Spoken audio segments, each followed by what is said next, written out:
हमारे आज के मेहमान हैं हुमायूं ज़हीर, जो कम उम्र से ही अपने पोलियो के चैलेंज का सामना करने के बावजूद अपने खिदमत खल्क के जज्बे और कामयाब प्रोजेक्ट से सबको मुतासिर करते रहे हैं और अभी माजूरों के लिए मज़ीद काम का विजन भी रखते हैं।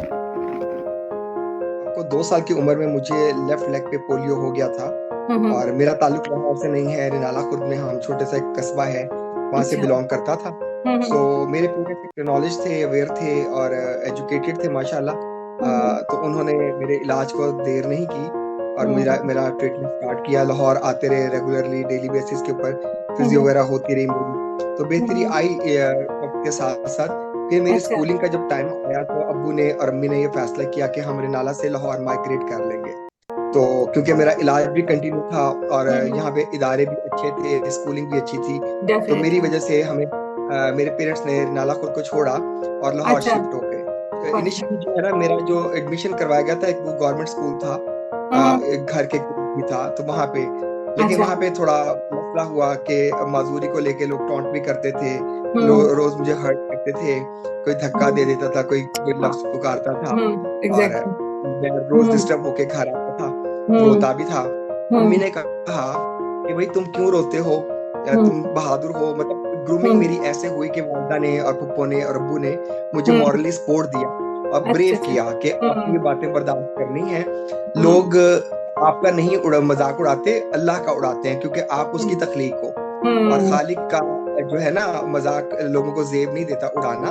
तो आप हम्म। इसको हर्ट ना हुआ करो। आप जब भी कोई मजाक उड़ाए ये समझ लिया करो कि वो अल्लाह से बात कर रहे हैं, अल्लाह को गलत कह रहे हैं, बिल्कुल। अल्लाह के काम के हम्म। अंदर दखल अंदाजी कर रहे हैं। आपको तो मैं इस स्ट्रेंथ बात को देकर लेकर है। था जी, इन्होंने कहा कि तुम कब से इतने कमजोर हो गए हो कि इतनी छोटी छोटी बातों को दिल पे लेकर रोना शुरू कर दोगे। मर तो नहीं रोता, तुम्हें तो भी बहुत सारे काम करने हैं, बहादुरी से लड़ना है। मतलब वो फिर ऐसे उन्होंने मेरे लिए लिटरेचर चूज करना शुरू किया और रात को अम्मी और पप्पू मुझे कहानियां सुनाया करती थी, जिसमें कोई ना कोई ऐसे एलिमेंट्स होते थे कि जिसमें बुरा तबका या बुरे लोग होते थे और कहानी के एंड में एक सबक होता था। और उस कहानी के अंदर ना एंड में वो मुझे हीरो बनाती थी कि तुम रिलेट करो अच्छा। इस स्टोरी से खुद को, कि कैसे इसने कैरेक्टर ने कोप अप किया इश्यूज के साथ और कैसे उसने सक्सेस बनाई और तुमने ऐसे ही कर, तो हम तुम्हें ऐसे देखना चाहते वेरी हैं। तो नाइस, ये वेरी मेरी नाइस इब्तिदा अप्रोच। थी, तो ये मेरी वेरी पॉजिटिव पॉजिटिव उन्होंने आपको सोच दी शुरू से ही। थी। फिर उन्होंने जहाँ पे मेरा ट्रीटमेंट हो रहा था, इदारा बहाली माजूरा, वहाँ पे भी अच्छा। स्कूल था।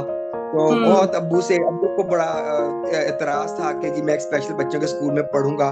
फिर पप्पो ने और अम्मी ने कहा झिझकते कि थे। इसकी ग्रूमिंग वहाँ पे बेहतर है, वहाँ पे इसकी तालीम पे और जो चीजें ये फेस कर रहा है पब्लिकली, तो ये वहाँ पे पॉसिबल नहीं होगी, वहाँ पे इसका इलाज भी होगा, तालीम भी होगी। और उन्होंने कन्विंस किया और अब्बू एग्री कर गए और मेरा स्टार्ट जो है ये साड़ी से इदारा बहाली माजूरा से हुआ।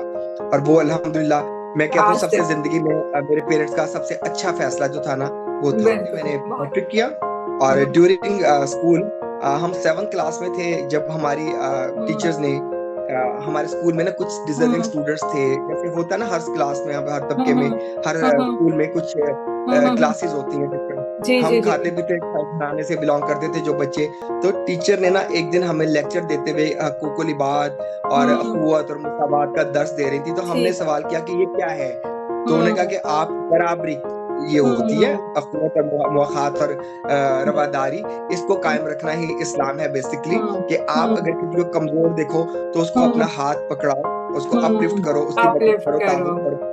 जी। तो हमने कहा कि इसको प्रैक्टिकली कैसे हम कर सकते हैं। तो टीचर ने एक आइडिया जनरेट किया कि हमारे स्कूल में जो डिजर्विंग स्टूडेंट्स हैं, बच्चे बच्चियां हैं, आप उनमें से किसी भी एक को फाइंड आउट करो और उसको हेल्प करो। अगर किसी के पास अच्छा बस्ता नहीं है, किसी के पास फटा हुआ यूनिफॉर्म है, किसी के पास नए जूते नहीं है, तो आप वो कंट्रीब्यूट करके उसकी वो रिक्वायरमेंट, उसकी जरूरत पूरी कर दो। तो हमने अच्छा। सब स्टूडेंट ने मिलकर एक अंजुमन इमदाद बाहमी की बुनियाद रखी और हम मंगल के रोज अपनी पॉकेट मनी खर्च नहीं करते थे, हम कैफेटेरिया या कैंटीन यूज नहीं करते थे और सब स्टूडेंट्स जो अच्छे घरों से बिलोंग करते थे उसके मेंबर बने और हम सबसे वो पॉकेट मनी उनकी जमा करते थे। जो रकम जमा होती थी फिर किसी भी एक स्टूडेंट की हम सारी रिक्वायरमेंट्स पूरी कर देते थे। हर ओह, दफा एक बहुत नया स्टूडेंट होता अच्छा, और बहुत तकरीबन अच्छा। हमने सारे स्कूल के बच्चों को हमने फैसिलिटेट किया और उनकी हेल्प की। तो जब मैट्रिक कर लिया तो सब पास होके कॉलेजेस चले गए, फिर वो जो सिलसिला था ना वो रुक गया। पर हमें एक नशा लग गया था क्योंकि सोचा था कि ना ये फील मान गुड। लो एक नशा है। बिल्कुल बिल्कुल। बिल्कुल। मैंने मैट्रिक किया